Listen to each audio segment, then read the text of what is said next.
Good afternoon, my friends, and welcome back to Carpo's channel. That's me.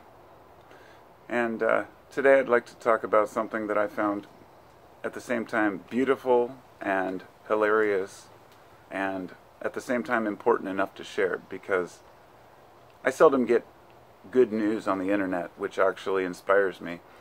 And naturally it would come from the source of Roger Waters. Now, I know that Roger Waters is a controversial subject for a lot of people for some reason. He has his own issues. He's been speaking out against Israel for a long time, which has always put him in the anti-Semite category. But the reality is that he's very active. He's an activist type person. I saw him a couple times in the last 10 years. I've seen him twice. He did The Wall, which is my favorite music album of all time. And also, the next show he did was the Us and Them tour, which was based on trying to acknowledge the division that we have and how ridiculous it is. Something happened. My buddy this morning, Kevin, sent me a text. It was a link, and I clicked on it, and it was an article about how Mark Zuckerberg had actually messaged or emailed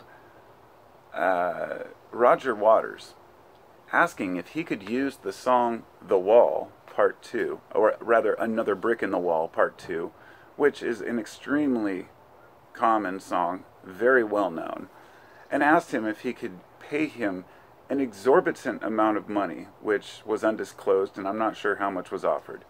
But Mark Zuckerberg offered a huge amount of money to Roger Waters to use a brick in the wall in an upcoming movie that's designed to promote Instagram.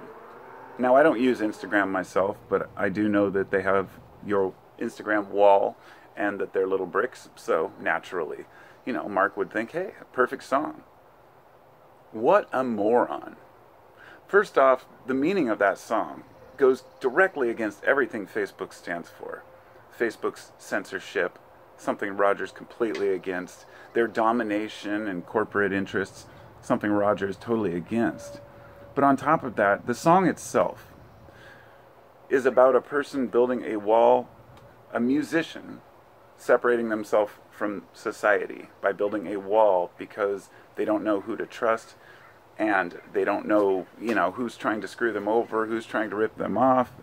They get, it's a very common story with rock stars, but completely irrelevant to Mark Zuckerberg's interests. And one thing I would like to say here is that the reason why a lot of these companies want to latch on to a song is because it's a way of giving endurance to their product. So back in the 80s and 90s, music, songs from the 70s, 60s, 70s, 80s were just used consistently in commercials in order to sponsor products. And what I found was that many of these songs, every time I hear them to this day, they become associated with that product. And I think a lot of musicians realize this. They could make a lot of money at once, and for them, a lot of the time selling out, it helps them to live a better life. Roger Waters doesn't need the money.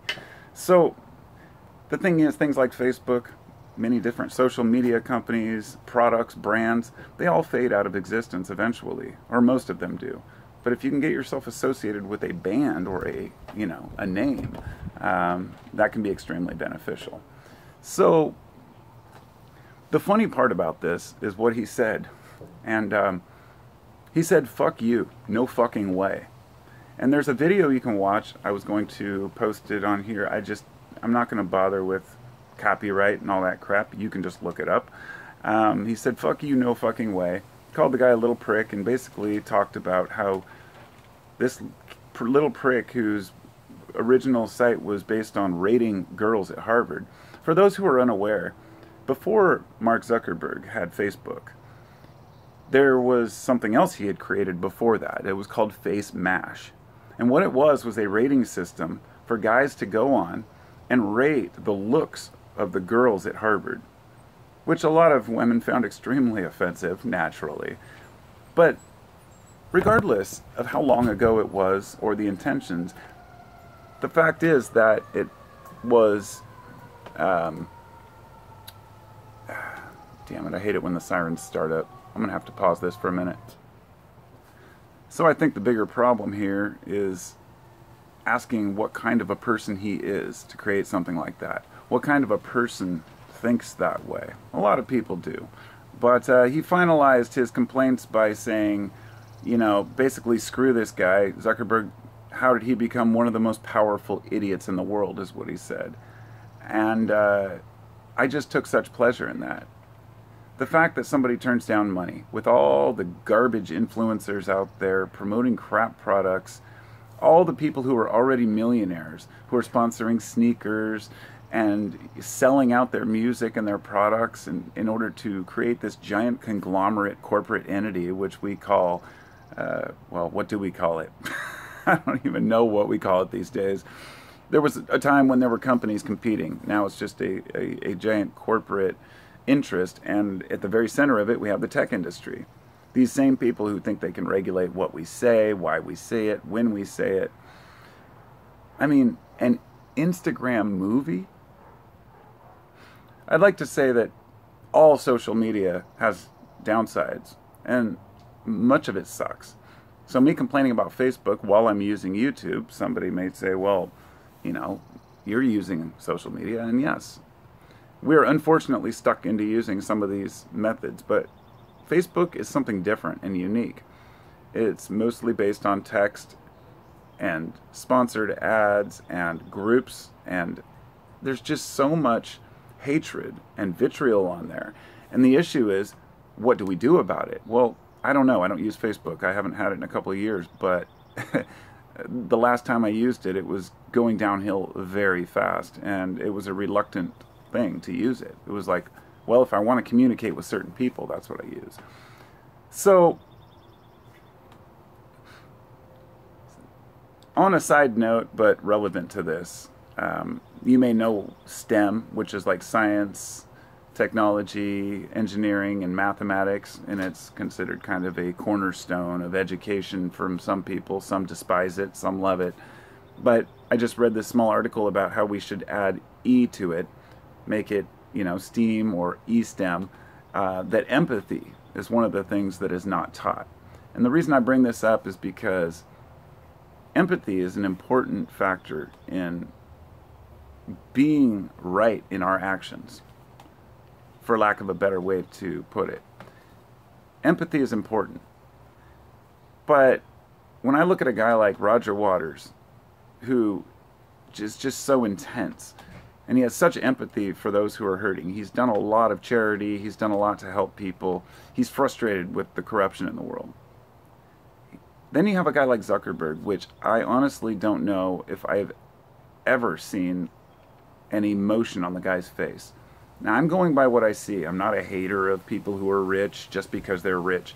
I don't hate the tech industry just because I was censored or because I'm just mad because other people are successful.